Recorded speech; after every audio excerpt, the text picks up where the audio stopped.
ముందుగా వీడియోను ఓపెన్ చేసిన ప్రతి ఒక్కరికి పేరు పేరున దీపావళి శుభాకాంక్షలు. దీపావళి అంటే ఇప్పటి వరకు ఫెస్టివల్ ఆఫ్ లైట్స్ అని, It's a festival of lights, not a festival of pollution and sound. Victory of good over evil అని, లైట్ ఓవర్ డార్క్నెస్ అని స్టేటస్లు స్టోరీలు పెడుతూ నైట్ అంతా క్రాకర్స్ను పేల్చి దీపావళిని చాలా ఆనందంగా జరుపుకున్నాం అనుకొని తర్వాత రోజు తిరిగి నార్మల్ లైఫ్ని లీడ్ చేస్తున్నాం.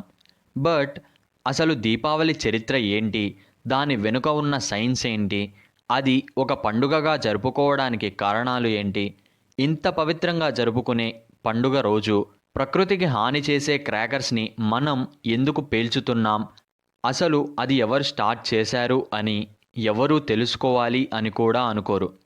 నా ఒపీనియన్ ప్రకారం మనం చేసే పని యొక్క ఆవశ్యకత తెలిసినప్పుడు ఆ పని యొక్క విలువ పెరిగి చాలా భక్తి శ్రద్ధలతో ఆ పనికి ఎటువంటి ఆటంకం కలగకుండా నిర్వర్తిస్తాం. కాబట్టి దీపావళి చరిత్ర ఆవశ్యకతతో పాటు మనం చేసే పొల్యూషన్ గురించి కూడా తెలుసుకుందాం. మన హిందూ పురాణాల ప్రకారం త్రేతాయుగంలో శ్రీ మహావిష్ణువు అవతారం అయిన శ్రీరాముడు తండ్రి మాటకే వనవాసానికి వెళ్ళడానికి సిద్ధం కాగా పతి నీడలోనే పత్ని అంటూ సీతామాత, కడకైన అన్నతోనే అంటూ లక్ష్మణుడు శ్రీరామునితో కలిసి వనవాసానికి వెళ్ళారు.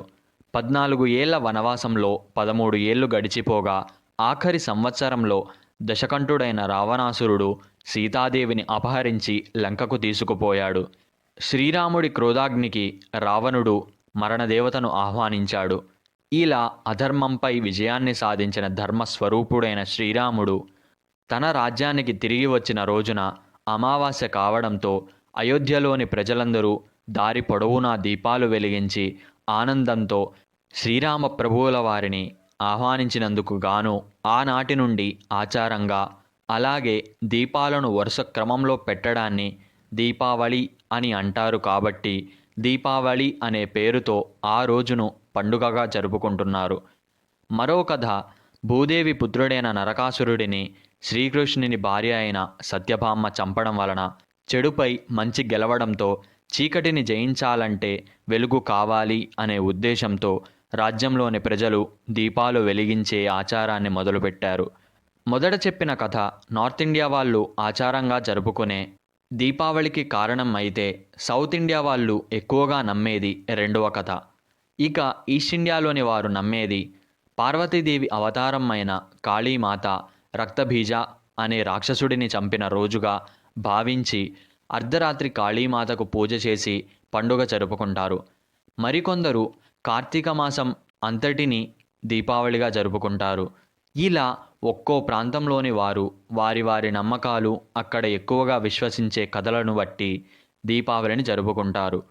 అలాగే సిక్కులు, జైనులు కూడా వారి మతంలోని కథలను బట్టి దీపావళిని జరుపుకుంటారు.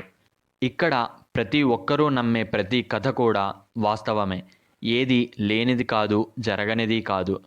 ఈ విధంగా ఒక్కొక్కరు ఒక్కో విధంగా దీపావళిని జరుపుకుంటారు.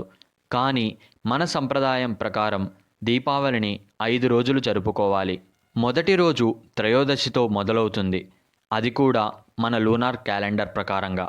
దానినే మనం ధనత్రయోదశి, అలాగే ధన్వంతరి త్రయోదశి అని, నార్త్ వారు దంతేరా అని అంటారు. ఈ రోజున లక్ష్మీదేవిని పూజించిన వారికి ఐశ్వర్యం వస్తుందని ప్రజల విశ్వాసం.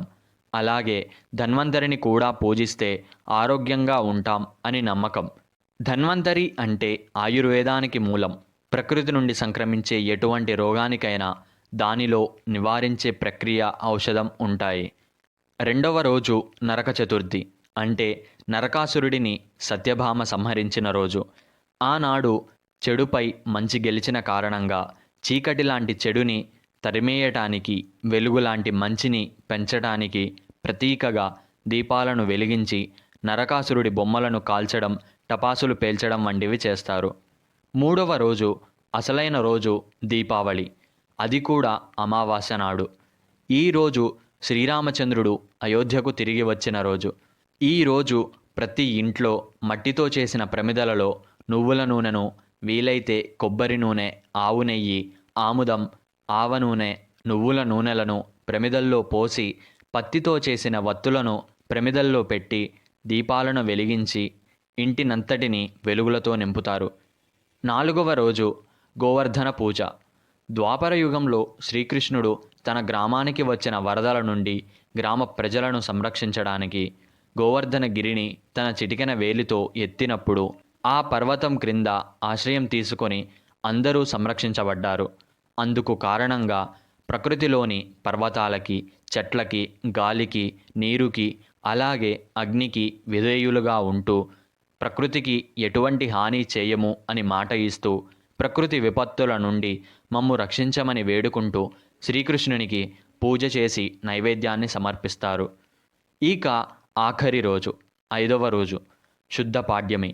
ఈ రోజున అన్నా చెల్లెళ్ళు, అక్కా తమ్ముళ్ళు నోరు తీపి చేసుకొని రాఖీ రోజు ఎలా అయితే ఒకరికి మరొకరు రక్షగా ఉంటాం అని రాఖీని కడతారో అలాగే ఈరోజు కూడా ఒకరికొకరు ప్రేమ అనురాగాలతో ఆప్యాయంగా ఉంటామని వాగ్దానాలు చేసుకుంటారు.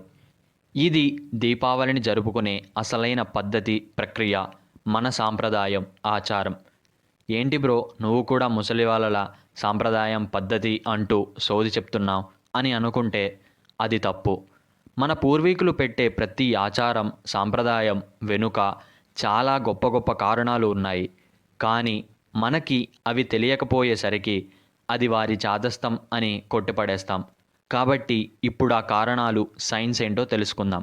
దీపావళి పండుగలోని మొదటి రోజు అయిన ధనత్రయోదశి నాడు నుండి భూమిపైన మనం నివసించే నార్థన్ హెమిస్ఫియర్లోని వాతావరణంలో మార్పులు మొదలవుతాయి. కారణం ఎర్త్ సూర్యుడికి దూరంగా వెళ్తూ ఉండడం. బ్రీఫ్గా తెలియాలి అంటే ఈ వీడియో చూడండి, పూర్తిగా తెలుస్తుంది. ఇలా నార్థన్ హెమిస్ఫియర్ మొత్తంలో వింటర్ సీజన్ స్టార్ట్ అవుతుంది. ఎప్పుడైతే మనం ఒక సీజన్ నుండి మరో సీజన్కి వెళ్తామో ఆ సమయంలో వాతావరణంలోని మార్పులకు అనుగుణంగా మనం కూడా మారాలి. అలా మారనప్పుడే అనారోగ్యానికి గురయ్యి శరీరం మనం చేసే పనులకు సహకరించదు. మనం ఎప్పటిలా పని చేయలేము. ఇలా వింటర్ సీజన్ స్టార్ట్ అవుతున్నప్పుడు స్లో డౌన్ ఆఫ్ లైఫ్ కూడా మొదలవుతుంది. అంటే భూమిపై ఉండే ప్రతి ప్రాణి దాని కర్తవ్యాన్ని నెమ్మదిగా నిర్వర్తిస్తుంది. కారణం సూర్యుడి వెలుగు భూమిపై చాలా తక్కువ సమయమే ఉండటం. Because sun is the basic source of energy in our planet. కాబట్టి ఒక 5 రోజులు మనకి సూర్యుడు కనిపించకపోతే ఎలా ఉంటుందో తుఫాను, వరదలు వచ్చినప్పుడు అందరూ ఎక్స్పీరియన్స్ చేసే ఉంటారు. ఇలా మనం కూడా స్లోడౌన్ అయితే రోగాలు వచ్చి శరీరం క్షీణిస్తుంది. కాబట్టి మనం ఎప్పటికీ ఎనర్జెటిక్గానే ఉండాలి. ఈ కారణంగానే దీపాలను వెలిగించి మన చుట్టూ వాతావరణాన్ని వెచ్చగా మారుస్తాం. ఇలా చేయడం వల్ల మన బాడీ నెమ్మదిగా ఆ వాతావరణాన్ని అలవాటు చేసుకుంటుంది. తద్వారా మనకు ఎటువంటి ఆరోగ్య సమస్యలు ఉండవు. అలాగే ఎనర్జెటిక్గా కూడా ఉండగలం. అది ఎటువంటి నిద్రమత్తు, నీరసం లేకుండా. సరే బ్రో, మరి ఎలక్ట్రికల్ లైట్స్ పెట్టుకోవచ్చు కదా, దీపాలే ఎందుకు అంటే దీపాల యొక్క సిగ్నిఫికెన్స్ తెలిస్తే అసలు ఈ క్వశ్చన్ కూడా ఎవరు అడగరు. ప్రతి సంవత్సరం భూమిపై 7,25,000 మంది కేవలం దోమల కారణంగానే చనిపోతున్నారు. ఇలాంటి ఇన్సెక్ట్స్ వింటర్లో చాలా మన ఇళ్లలోకి వస్తాయి. ఈ ఇన్సెక్ట్స్ను తరిమేయడానికి మట్టి ప్రమిదలతో చేసిన దీపాలు ఎంతో ఉపయోగపడతాయి. అలాగే ఆవు నెయ్యి దీపాలు చుట్టూ ఉండే గాలిలోని పొల్యూటెంట్స్ని అబ్జార్బ్ చేసుకొని నెగిటివ్ అయాన్స్ని రిలీజ్ చేసి ఎయిర్ని ప్యూరిఫై చేస్తాయి. దీపాలలోని కాంతి వలన వచ్చే వేడి వింటర్ వాతావరణంలో ఉండే చలిని తగ్గిస్తుంది. అలాగే గాలి యొక్క పొల్యూటెంట్స్ తగ్గిపోవడం వల్ల చుట్టూ ఉండే వాతావరణంలో స్వచ్ఛమైన గాలి మాత్రమే ఉంటుంది. దీని ద్వారా మన స్ట్రెస్ లెవెల్స్ తగ్గిపోయి ప్రశాంతంగా ఉండడం వీలవుతుంది. అలాగే ఈ దీపాల వలన ఎటువంటి టాక్సిక్ ఫ్యూమ్స్ కూడా రిలీజ్ అవ్వవు. ఎటువంటి సైడ్ ఎఫెక్ట్స్ కూడా ఉండవు. అందుకే మెడిటేషన్ చేసేవారు ఎక్కువగా దీపాన్ని పెట్టుకొని మెడిటేషన్ చేస్తారు. అలా చేయడం వల్ల ఆ సాఫ్ట్ లైట్ మన ఆలోచనని, ఫోకస్ని బెటర్ చేయటానికి, అలాగే మన చుట్టూ ఉండే నెగిటివ్ ఎనర్జీని తరిమేసి సోల్ని పీస్ఫుల్గా ఉంచడానికి యూజ్ అవుతుంది. ఈ రీజన్సే దీపావళి రోజు కూడా అప్లై అవుతాయి. సో ఎలక్ట్రిక్ ల్యాంప్స్ కన్నా దీపాలనే ఎక్కువగా వాడండి. అవి కూడా ఆవు నెయ్యి దీపాలైతే ఇంకా మంచిది. ఇలాంటి గొప్ప రోజున, పవిత్రమైన రోజున, మనకి మేలు చేసి మన ఆరోగ్యాన్ని నిలిపే రోజున మనం పొల్యూషన్ క్రియేట్ చేసే క్రాకర్స్ని పేలుస్తున్నాం. ఇది కరెక్టేనా? ఇలా క్రాకర్స్ని పేల్చే ఆచారం గన్ పౌడర్ తయారు చేసినప్పటి నుండి మొదలైంది. కారణం, పూర్వం ప్రజలు ఆకాశ దీపాన్ని వెలిగించడం ద్వారా వారి పూర్వీకులు స్వర్గానికి వెళ్ళేవారు అని నమ్మటం. ఆ నమ్మకాన్ని మనం తప్పుగా అర్థం చేసుకొని ఫైర్ క్రాకర్స్ని కాల్చుతున్నాం. ఈ గన్ పౌడర్ గురించి మన పురాణాలలో ఏనాడో రాసి ఉంది. అదే అగ్నిచూర్ణ అని, అంటే పౌడర్ దట్ క్రాక్స్ ఫైర్.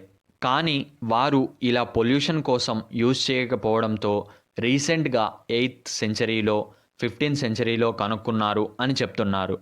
అలా కనుక్కున్న దాంతో దీపావళి రోజున దీపాలు పెడతారు కాబట్టి ఈ క్రాకర్స్ కూడా లైట్ని ఇస్తాయి అని క్రాకర్స్ని కాల్చడం మొదలుపెట్టారు. ఈ ఫైర్ క్రాకర్స్ని కాల్చే ఆచారం నిజంగా ఎప్పుడు మొదలైంది అని చెప్పడానికి ఎటువంటి ఆధారాలు లేవు. అలా మొదలైన ఆచారం ఇప్పుడు పీక్స్లో ఉంది. ఎంత పీక్స్లో అంటే దీపావళి అంటే క్రాకర్స్, క్రాకర్స్ అంటే దీపావళి అనేలా. ఈ క్రాకర్స్ని పేల్చడం వల్ల మనం క్రియేట్ చేసే పొల్యూషన్ అంతా ఇంతా కాదు. ఎయిర్ యొక్క పార్టిక్యులేట్ మ్యాటర్ 10 మైక్రోన్స్ డయామీటర్ ఉంటే అది మన లంగ్స్ ఫిల్టర్ చేసుకోగలిగి ఎటువంటి హామ్ జరగకుండా చూసుకోగలదు. బట్ మనం కాల్చే ఫైర్ క్రాకర్స్ నుండి వచ్చే స్మోక్లో పార్టిక్యులేట్ మ్యాటర్ 2.5 మైక్రోన్స్ డయామీటర్ ఉండటం వల్ల అవి మనం పీల్చినప్పుడు మన లంగ్స్ అంత చిన్న సైజు ఉండే పార్టికల్స్ని ఫిల్టర్ చేయలేకపోవడంతో, అందులోనూ ఆ స్మోక్ హామ్ చేసేది అవ్వడంతో మన హెల్త్ చాలా ఎఫెక్ట్ అవుతుంది. ఇలాంటి ఎయిర్ పొల్యూషన్ వలన వచ్చే వ్యాధులేంటో అందరికీ తెలుసు. సో దీపావళిని దీపావళి లాగానే జరుపుకుందాం. అనవసరంగా క్రాకర్స్ని పేల్చి పొల్యూషన్ క్రియేట్ చేసి ఆ ప్రీషియస్ డేని దీపాలతో ఎంజాయ్ చేయకుండా వేస్ట్ చేయొద్దు. ఇప్పటి వరకు చెప్పింది ఒక్క మాటలో చెప్పాలి అంటే, Diwali is not only A festival of lights and also a festival of enlightening your self. ఎలాగైతే అమావాస్య రోజు చీకటిని తరిమేయడానికి దీపాలు పెట్టి దీపావళి జరుపుకుంటున్నామో, అలాగే మనుషులం అయిన మనలోని చీకటి అయిన చెడు ఆలోచనలని, చెడు బుద్ధిని, అసూయ, ద్వేషం, మూర్ఖత్వం, ముఖ్యంగా అజ్ఞానం వంటి వాటిని తరిమేయటమే ఈ దీపావళి పండుగ యొక్క ముఖ్య ఉద్దేశం. ఈ పండుగ వెనుక ఉండే ప్రతి కథ కూడా మనకు ఇదే చెప్తుంది. కాబట్టి ఈసారి మీ ఇంట్లోని దీపావళి పండుగ దీపాలతో మీలోని చీకటి అయిన అజ్ఞానాన్ని తరిమేసి మంచి ఆరోగ్యాన్ని, ఐశ్వర్యాన్ని తీసుకురావాలి అని కోరుకుంటున్నాను. అది కూడా దీపావళిని సంప్రదాయపరంగా జరుపుకున్న వారి ఇంటికే రావాలని కోరుకుంటున్నాను. వీడియోను పూర్తిగా చూసినందుకు కృతజ్ఞతలు. జై శ్రీరామ్.